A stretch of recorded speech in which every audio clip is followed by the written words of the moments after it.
What is up, La Familia? I am cooking something that I love to cook. I make it pretty regularly. I learned it from Jessica's grandmother.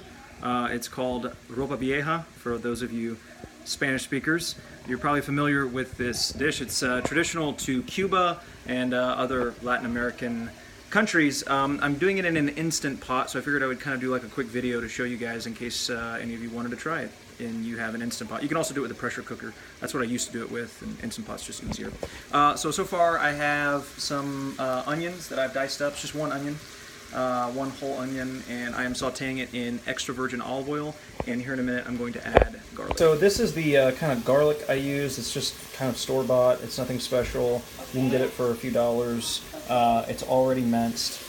Okay. There's my daughter, Camellia.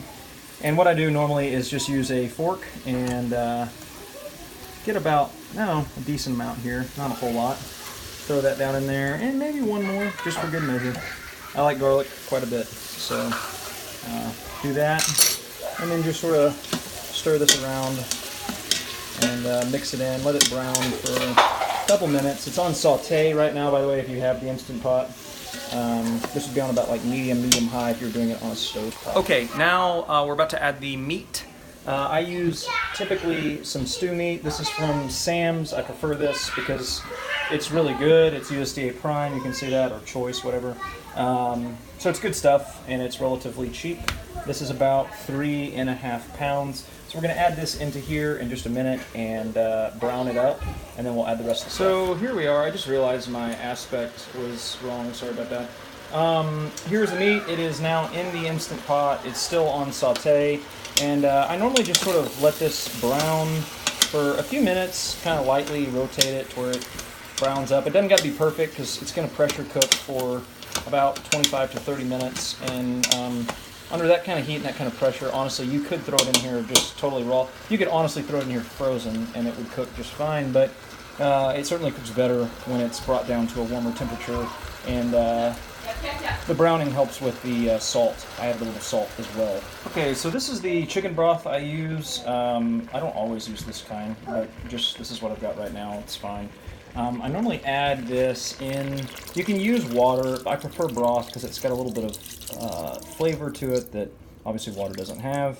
So just kind of add it to where it's almost covering the meat. You don't want to get it too full. I mean, it's not going to hurt it, but it's better this way. And then what I'm also going to do is add some tomato. I normally use tomato sauce, but I don't have any on hand. I thought I did. So I'm going to use whole tomatoes that are in a can, some stewed tomato. Once again, the pressure will break down the tomatoes once it's done cooking, and you won't even see those. You won't see the onions either. They will basically disintegrate. Okay, so the last thing I do is I find a couple leaves from my front yard. I'm just kidding, don't do that. They're not leaves from my front yard.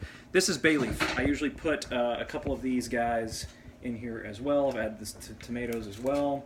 And once again, just kind of give it a little stir to get those tomatoes down in there. And you're basically ready to go at this point. Sorry, I've not done this before, so not always getting the camera in the right spot. You're basically ready to go at this point, and you will essentially put the top on. For an Instant Pot, you'll hit meat or stew, and that will work just fine. If you're using a traditional pressure cooker, you want to cook it on about medium-high. Wait till the steam begins, and then do a timer for about 28 to 30 minutes is good. And when it's done, you will want to pull the meat from the pot, and you can either use like a mashed potato masher, whatever those are called. I guess a potato masher. I'm not a chef, apparently. You will want to use one of those, or a fork, or any utensil that you can use. It's not going to scratch a bowl or a pan, wherever you put the meat in. And I normally shred the meat and put it in a separate skillet with a little bit of the juice, and I will, before that, cook up some more onion and pepper, and then kind of mix it all together with the juice, the sauce, and it's pretty excellent. You can eat it on rice. We're going to use it for rice tonight, and for tacos for a few people who are coming over. I won't be eating tacos, Coach Jeff, don't worry. I'll be having the healthy stuff. So anyway, I hope this is instructional. It's probably, I don't know. We'll see. I'm going to edit it, and it's may be terrible. But hopefully it helps you cook something awesome. This is really good. It's one of my favorite things we make, and it's got a lot of flavor. It's definitely, if you use stew meat like this, that's choice. It's a leaner meat, And of course, you've seen the ingredients that go into it. There's nothing crazy at all. It's fairly healthy, as long as you don't add anything unhealthy to it afterwards. So, signing out. Hope this is helpful. Love you, familia. See you all soon.